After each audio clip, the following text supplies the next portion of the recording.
to Psalm 137.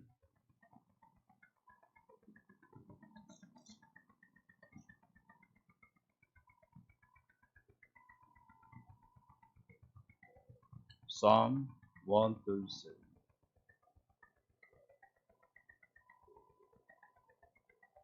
The psalm is very famous actually. Actually, the psalm, one of the reasons it's famous is this psalm is all about, not all about, especially at the bottom, which is called the imprecation, cursing song, cursing song. You know, Psalm has a few cursing psalms, which is psalmist will curse on his word their enemies, especially the enemy of Israel is Palestine, sometimes with Babylon, Assyria, all the enemies that spiritually assaulting you know the people of Israel, and then they will curse. Of course, we cannot curse on our enemies, right? We cannot do that. But Psalmist did it because Psalmist sort of representing God's heart. The heart God is always angry over his enemies who really you know annoyed and then bothered and even threatened to God's beloved uh, children called Israel. So Psalmist didn't say really personally showing his anger tantrum over his enemy. Instead, God really know, represented by the psalmist, showing his anger over. That's why in the book of Isaiah and Jeremiah and the book of the major prophets talking about the end and God's punishment over the Israel's enemies, such as Babylon, you know, Edomite, and Palestine, and all the other follow uh, kingdoms that continually worshiping their idols. But my focus is from verse 4 to 6. But it helps to understand what's going on here. I think we need to read from verse 1. Okay, so I'm going to read to you. By the rivers of Babylon, we understand that the psalmist is who remain exiled in the kingdom of Babylon. They are not really returned yet, probably, right? By the rivers of Babylon, there we sat down and wept when we remembered Zion. Actually, Zion means Jerusalem. It's an interchangeable living continuous. Zion or Jerusalem, Jerusalem or Zion. Okay, because Zion is a sort of like an elevated place, mountain hill. So we always know that Jerusalem is higher than any other place in terms of elevation, right? Upon the willows or poplar tree, willow trees, in the midst of it, we hung our harps. So we understand that this psalmist is a harpist. He might be a Levite, right? Working at the temple to be, instructing and playing the music at the time, right? So you can see that. But there, our captors demanded of us songs, and our tormentators mirth, saying, "Sing us one of the songs of Zion." So using one of the hymns to sing out before us, which is really entertain us, to entertain us, really, uh, you know, just make us happy. It's okay if you use your hymn. You know, to be honest with you, my whole life I visit Norebang. You know, you know, I don't know how to say in Korean though. It's where people will gather together singing what they want to. 3 times in my whole life. And, one time I went to my high school friends living there. They are non-Christians. Almost like 15 years ago. And when I meeting with my high school friends, and, actually I don't want to sing. I normally sing at all. I just went there, be with them, and talking and hearing what they're saying. And then I was really quiet, and they keep begging me to sing one of the hymns. But I knew that even though I was with them, I couldn't do that. It's not for them, it's not for us, it's not for place like that. You know what I'm saying? So we sing hymn with our fellow believers. So I didn't sing it actually. But then when I read this psalm, I understand that how they felt. The captors continue saying that asking, urging, they try to be entertained. But since what they're doing is, what you always said to your God is Almighty, your God is protect you, your God will love you, your God do everything, He could do, and then you always talk about your God did many really great things in the kingdom is long time ago. But what's wrong with your God? How come your God couldn't protect you, right? Look at that. You are captured. You are all captured right now. You are being exiled in this my land. We are the one who won the war. You're the lost, you're defeated, and you're completely losers, right? So, in a sense, it's not only social, but it is spiritual, right? Spiritual. God's enemy wants to be want to be really entertained by those who are really learn lore, especially these musicians. They keep asking, urging, even try to make an insult and then mocking God as they keep demanding, the these uh, believers as they want them to sing, right? Sing. You know.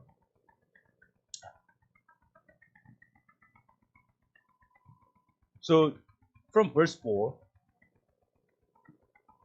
the psalmist, I mean, especially these musicians, say, "How can we sing the Lord's song?" He said, "How can you sing the Lord's song in this setting?" We sing the Lord's song. We praise and worship in praise. We sing the Lord in our temple, in our gathering, believers gathering, not in this kind of social and and unholy, impure setting. You know what I'm saying? We cannot do that. We cannot compromise our principles. We cannot compromise our faith. Even though you're the captor, even though you won the war, of course you have power over us. We are under you. You have enslaved us. Of course, we might not, have to do whatever you guys want to. But one thing we can we cannot do, one thing that we cannot cross the line, which is we can serve this kind of thing to you guys. He said, "How can? Is it impossible sing the Lord song, foreign land, foreign land?" Of course, those Israelites, becoming exiled in the kingdom of Babylon. So the land that where they used to live is not over their land. Their land is Canaan. You know, they are being exiled. They were being carried forcefully because they lost the war. The kingdom got shut down. The kingdom closed, and then this is what we happened. You know. They said, okay, we have no power physically. We cannot, overcome your pressure and oppression. But one thing that we cannot do as believers, this is our line. This is I drawing the line now. We cannot do it. You know, in a sense, when you go back to this situation, we might think it might be possible to happen, which is they might get hurt, they might get wounded, even they might be killed too. So they, have you seen the movie Simple List in the concentration camp? The Nazis, whatever they want to, they will treat like a really a thing, human beings. Even they kill, it doesn't matter. They have the right to do whatever they want.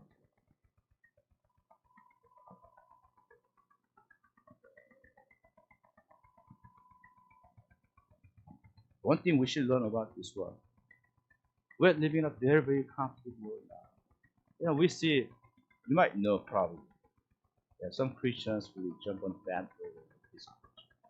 They will consider, will sort of like showing apostasy. They accept some social justice and social gospels, like critical race theory and all those stuff. Many Christians, many churches, they surrender. I saw one picture now, a group of white people really watching left state equals and black lives. And eventually, What's happening is attacking the church, attacking Christ. We are being cornered. I'm saying this, is this how gonna happen? It's not good.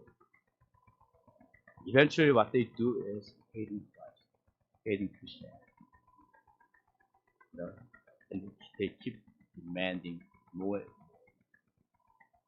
We cannot be drawn. We cannot be being. We cannot be. We cannot surrender uncertainty.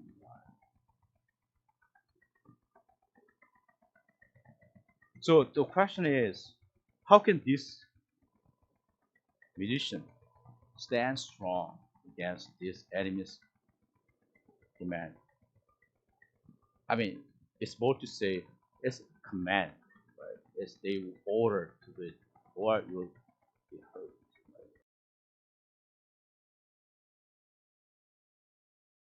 Look at verse 5.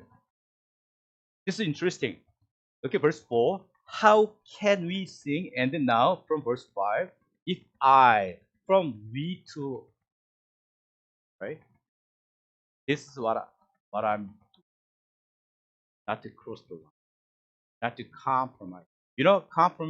Compromise is pretty dangerous. Complacency is very dangerous. A.W. Todd said, complacency is deadly foe of all spiritual growth. Complacency, compromise, compromise. So here, what the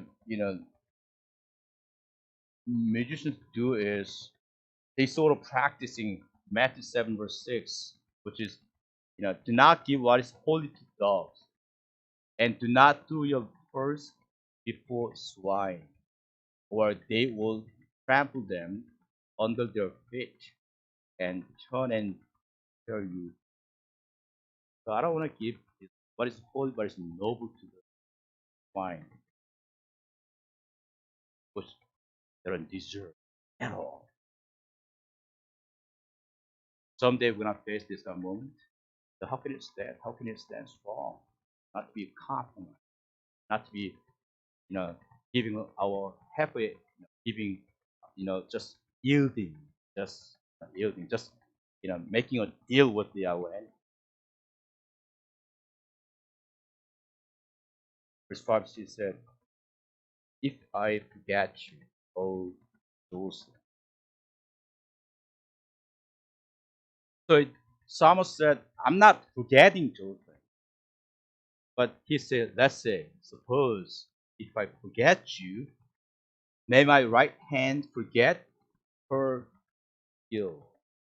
You know, may my right hand forget her guilt. No. Forget means what does forget? What does really word forget means? That means losing the remembrance of what to let go from the memory, right? To holding it, right? Think holding, right? So to staying in your mind. It's not being disappeared at all. Still holding some memory, some he said if old Jerusalem. So here Thomas considered Jerusalem like a person. You know, you know what Jerusalem capital city, the main city of here Thomas considered Jerusalem like a person.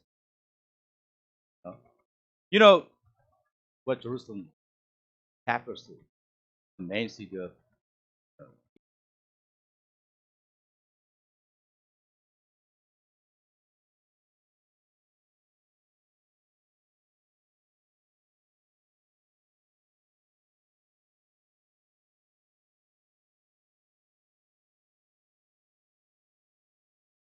and I might go through some suffering. It might be really outright persecution, right? It might be something beyond what I expect, what I even though I don't want to, it might happen. But then you know what? One thing that I still doing it, I don't want to forget God. I don't want to forget God. How- And then what's interesting is verse 5. To forget God is like at verse 5. May my right hand forget her skill. I think he's a harpist. He always play the harp, right? Play the harp. Think about it. Harpists cannot forget skills. You know, the finger forget skills. It's career ending. It's very, very stressful. The most stressful for the entertainers, the players, actually, right? You know, think about it. They used to play really well, and then next day they completely forget how to play. No? You know, there's some musicians after that losing their hurt they get voice cord, losing some skills. How much they get stressful. Think about it. It's their skills is like their god because without if they can forget how to play, then they cannot be called as musicians or players and instruments at all. Actually, they really done. It's a career's end. It's a finish. But forget God.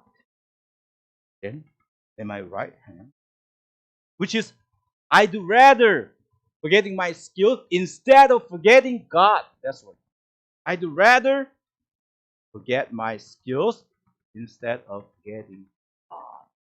How strong he got. And he stands strong. I'd rather forget.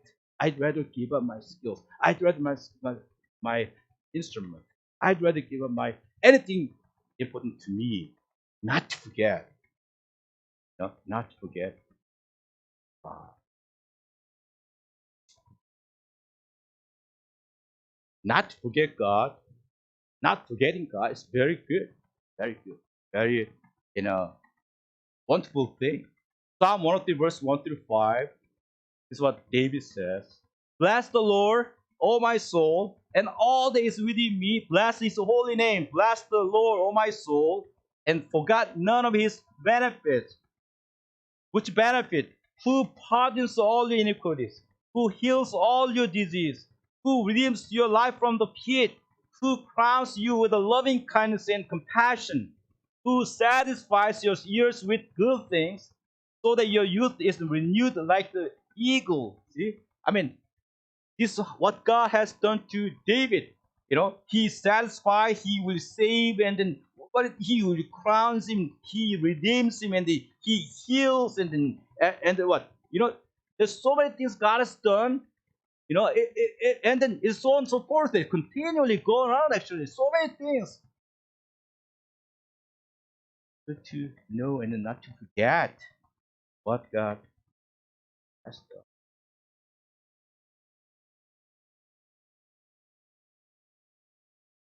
One thing that I heard this story. There are some Christian Alzheimer's disease patients. You know, I don't know where when I read this kind of story back then. One Alzheimer granny who has gone through a long time. She has forgotten everything. Even she forgot his family. But one thing she could not forget is, you heard that kind of story. Why? Jesus only who can do, who can pardon, who redeem, and then who crowns, who satisfies, who redeems. Jesus forget Jesus, even though we forget everything. Because as we don't forget, we know we are sinners. He's our Savior. And even Jesus said to the rich young girl, give up everything, follow me. His word, right? Jesus is word. He's a word within He's in this. His word. Now, then how can he not forget God? How can he not forget? I think Daniel is a very wonderful example. Daniel. Daniel chapter 1a. This is what happened to Daniel. Daniel, that in the story, in the beginning, Daniel was told by the government, the kingdom, because he representing, you know, the Jews. And he's smart, handsome, all the stuff, all the qualifications Bible mentioned. And then, every young man from every district, every kingdom, they should eat what king provides. Many the guys, really young men, they compromise, according to what, uh, Babylonian policy. You have to eat king's food, king's meal. But Daniel's different. Daniel made up his mind. So Daniel made his mind, right? He would not defile himself with the king's choice food or with the wine which he drank. So he sought permission from the command of the official that he might not defile himself. He made up his mind. Okay? Why? How could he make his mind? What's in his mind? What is mind? In his mind, you know what is? In his mind, there's something more precious and there's something more important than his life. Okay? There's something more important than his life. What's going on here? So it's okay. It's okay. Yeah. Here, more than. Do you see this way? Actually? Do you see in the spiritual life or in the Christian life, right? Do you see Christ is more important than anything else? If we don't have this kind of dividing line, we have this kind of determination, we fail. Exactly.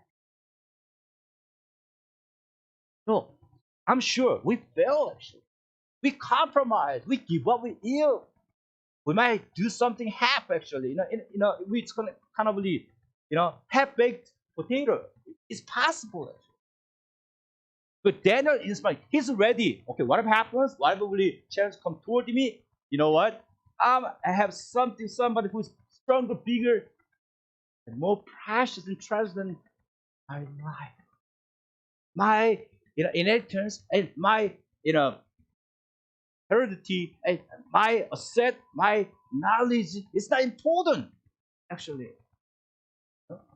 Then another question is, what's beyond Daniel's mind? How could you practice that? How could you not forget? The one thing that we must not ignore or really forget about Daniel's uh, most important spiritual quality is he is a man of prayer. He prayed constantly. He prayed constantly. Even though he know a sign is or document is signed up. Anybody who seek any God figure, they will be thrown in the lion's den. He knew, but then what he did? Openly, he started. Daniel chapter 6, verse 10. Now, when Daniel knew that the sign, he entered the wind.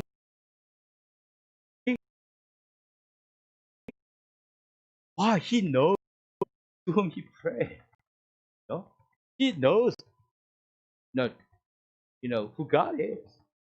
He understands. That's what it means by knowing God. That's what it's knowing God. Knowing God represents our consistency in prayer. Knowing God, knowing God shows. I mean, by the way, wise prayer. We know what prayer is. Wise prayer.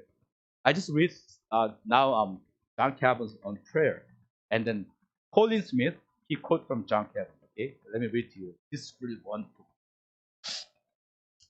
Prayer is usually considered under the heading of spiritual discipline, which makes it the spiritual equivalent of running on a treadmill or flossing your teeth. You floss every day, daily, right? Habitually we do. So many people think that prayer is just like that, really habitual thing, something that necessary, but then they cannot think go beyond, right? We viewing prayer purely as a spiritual discipline drags the whole begins back into the world of the law, and the law can never impart life. Calvin describes prayer as the chief exercise of faith by which we daily receive God's benefit.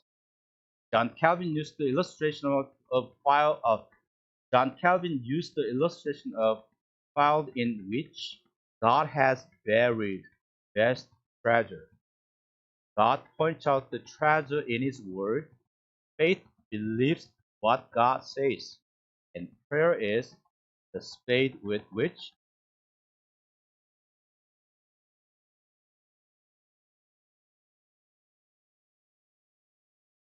it's more than spiritual discipline. It's more than spiritual habit. It's more than spiritual law. But it is something like digging up the treasure. God said, this is something I hidden here as a treasure. Now it's yours.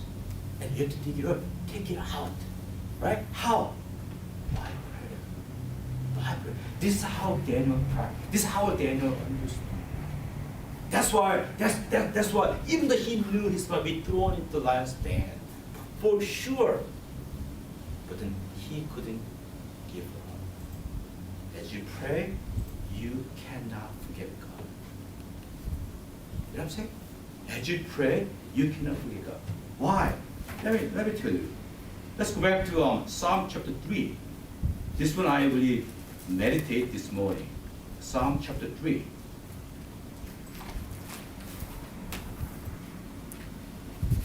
Psalm chapter 3. I think we need this kind of practice from in terms of prayer, not to forget God. Not to forget God. You know, the big title headline, Psalm 3 is, a Psalm of David when he fled from Absalom, his son. When he fled from Absalom, his escape from Absalom's really, chasing. You know that 2 Samuel, how David was in a rush actually, right? He couldn't even put on his proper adequate garment at all. He was in pajamas. And it was torn already. No sandals, no sandals in his feet. He was literally running away to save his life. Without it, he could be in danger and he would lose his life. He didn't know his future at all. And what is worse, he realized that Ahithophel, who hated David so much, he was born and then determined to kill him. Why? Ahithophel's family ruined by David. Bathsheba, right? Their grandkids. I didn't know. Look at verse 4. I was crying to the Lord with my voice. I cried to the Lord. So what he did? He cried to the Lord. He was crying, after crying to the Lord. And what happened? He said, he answered me from his holy mountain. The word, keywords, the answer. So I was thinking, okay, David, man of God, he prayed. So could he really know that God will keep his kingdom? Could he really know? I mean, I was thinking, and I look for, I go back to 2 Samuel. I observed thoroughly actually. I mean, did God anything said to, David, I will not keep you, I want to save you. I couldn't find it. David was really busy to running away. Then what did he buy? He answered me from his mountain.